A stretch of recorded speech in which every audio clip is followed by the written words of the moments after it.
Welcome back. We are here with a recap of our first decade in our Ultimate Decades Challenge, the Age of the Samurai. So I am just going to go through the family tree because I have it all updated for you.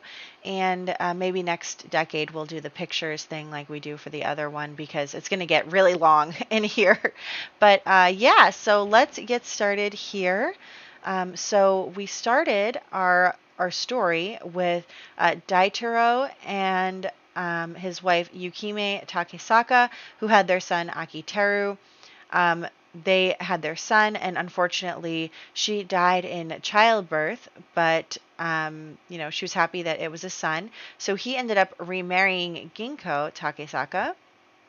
So Daitaro inherited the family farm despite not being the first son. The farm supplies food to the entire region and is very prosperous. He married Yukime, but she died. So he wanted his son to have a mother and immediately remarried and had two more children. So he remarried Ginko and they had Shintaro and Haru. He also had an arranged marriage with a family friend between Akiteru and Hanami. So that was what he had arranged, but Ginko had been slowly working on making her son heir instead of Akiteru being the heir. So that was something that she really wanted. So she ended up pushing her husband to allow Shintaro to become the heir and get the wife that was meant for their first son. So because of all of that, Akiteru ended up his stepmother always rejected him. She was angry, so he was betrothed, and then blah, blah, blah. So he left home in protest, and there was where he met Kyoyoshi. Now, Kyoyoshi was part of the Fujiwara clan. As a samurai, he fell in love with Matsu, even though she was of a higher class than him and betrothed to another man. She felt the same way, and the two ran away together, causing them to lose their status. They're now peasants. They had one daughter, and though he trained her in the samurai ways, he wanted her to marry a man who would take up his legacy. So when he met Akiteru, who had lost his family to betrayal, he knew he found the destined person. So Akiteru and Kaede were married as a way of bringing Akiteru into the family as an heir to the samurai legacy of the Yukiyama family. So that's what happened there. Meanwhile, Shintaro did get married to Hanami. He was spoiled by his mother and taught that he was the rightful heir to the family. He looked down on his siblings and was very happy when he took his brother's place. So he married Hanami. They started having kids. And then Haru, on the other hand, Haru was raised to be married. She hoped to find someone she loved, but her mother made it clear that money was the most important. She was married off to a wealthy samurai who needed another wife to bear him a son, and had to endure the hatred of his first wife. So Heijiro is part of the Taira clan, and he is the most prominent member in the area. It's just a small area, so he's not like a real big shot or anything. And his first wife, Koryo, already gave him 2 daughters. So because of that, he already had 2 daughters and he wanted a son, but she couldn't seem to give him a son. So that is why he married his second wife, Haru, in order to give him a son. So that was what was going on in this family. Let's see, what order should we go in here? And then, of course, every time Haru had a baby, we rolled to see if Koryo could have another baby, and it did come up that she did, but it was also still a girl. On the other hand, Haru, though she lost her first son, has had 4 sons. Although, whose father? Yeah. So she ended up having 4 sons with Heijiro, though the last one did end up passing in the last part. So let's see. What was the main thing that happened next? Their father ended up passing. So what happened was, let me go to Akiteru because he has most of the story in his thing. He studied the samurai way every day and made sure to spend time with his family. He ended up starting to reunite with his father. Daitaro started to feel guilty that he had done that to his son and kind of felt a little jealous that his son had, made another man his father. And he, was going to let him come back, but Akiteru he loves his new life. He loves his wife. He loves his daughters at the time. He didn't have a son. So he did like being close to his father again. Unfortunately, Ginko was like, uh-oh, she's going to take my son's spot. And so she convinced Shintaro that Akiteru was moving in on his spot and was like, you got to do something about this. And so Shintaro actually ended up killing his father, not what Ginkgo meant Shintaro, but anyway. So he ended up killing his father. He poisoned him, and then they blamed. So of course everyone thought Akiteru did it because he was, the son who had been betrayed by the family, and he has a reason to hold a grudge and everything. So he was being accused to murder.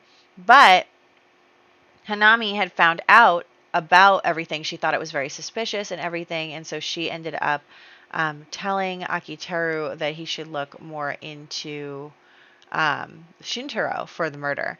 And of course, Shintaro ended up having to tell his mother that yes, it was him, and she was like, "Oh my gosh!" But since she's, so they involved Heijiro because he was in charge of the area, and so since Ginkgo loved her son so much and wanted his success more than anything, she ended up taking the blame for her son, and that made, Akiteru was sad about it, but like also she was really mean to him his whole life.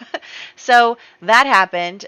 Meanwhile, Shintaro divorces Hanami for betraying him. So she remarried so she and he kind of got like, disgraced and had to leave the farm. So through Haru and Akiteru, Hanami was able to stay on the farm with the kids as like cheap labor, and then she ended up meeting Masato and, falling in love with him, and they unfortunately did not have a child that survived, and then she died, and then he died, and these poor kids are back under Shintaro's care, even though he doesn't really care about them anymore because he's only interested in making his new family there. So that's really annoying that he's like that. So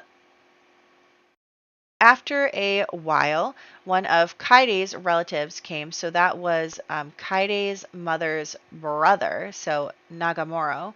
And he came to visit because he found out about his sister's death, and he regretted not, reaching out to her, not finding her. He regretted not being in touch with her, and then she died. So he tried to convince Kaide to come back to their family, but she said no. So he ended up kidnapping her because he missed his sister, and he thought that she should be with her, this family, and not, Kyoyoshi, who he obviously had a grudge against for taking his sister away. And so, but Kaide was able to kind of convince him that, they can have a relationship and be a family, but she's, a mom, and she has family, and she's a lot like her mother, and she wants him, like, to not have living his relationship with her mother vicariously through her. So, meanwhile, Akiteru's like gearing up for a fight, and he comes, and it's like all solved. So he was able to get her back, and everyone is now friends. And also Akiteru, he did talk to Haru about how he wanted, a more stable career and everything, and for his family, and she was able to use Heijiro's connections to get him a career as a law enforcer. So that was really great. Meanwhile, Kyoyoshi had a whim to have a child, so I was like, YOLO, and he met a woman at a temple, and she's kind of a disaster. She's a total disaster, and she got pregnant. So she is the hot mess of the Taira family, and so when Shintaro kind of came crawling back to Haru and was like, hey, give me a good life. Oh, did I not put a picture of Susumu here? Do I have a picture for him? Hold on. So yeah, he was like, I deserve a good life, blah, blah, blah, blah, blah. And so, yeah, here he is. I just totally didn't upload a picture of him. So yeah, she was like, okay, and she talked to her husband, and they were like, well, Mino is a disaster, and no one wants to marry her, so just give her to Shintaro, and then he'll feel important, because he's married to someone in the Taira family. So that's what they did. He doesn't know that Tama is not his daughter, and, but they did have 2 sons together, which is really good. How come my family is the only well, I say that, but we had sons. They just didn't survive. So yeah, that is what happened with them. And then Haru ended up... So Heijiro ended up dying of something stupid. That's like a preventable disease or something. And so he ended up passing away. So then that's when Susumu came into the picture to kind of you know, control the land for Tyra before Kazumoro came of age and all of that stuff. So he came here, and of course, Koryo was trying to get him to marry one of her daughters so that the person in charge of the area could be part of her family, and so that she could control the family again like she used to before Haru came into the picture and had boys. And so she was trying to get him kind of under her control. She would eventually have them have sons and get rid of, or not get rid of, but like, push out Haru's sons. But Haru had a better plan, and she was like, well, don't you want to be the stepfather of the heir? Your position would be secure, blah, blah, blah. So Susumu ended up marrying Haru instead, which really made I can't talk.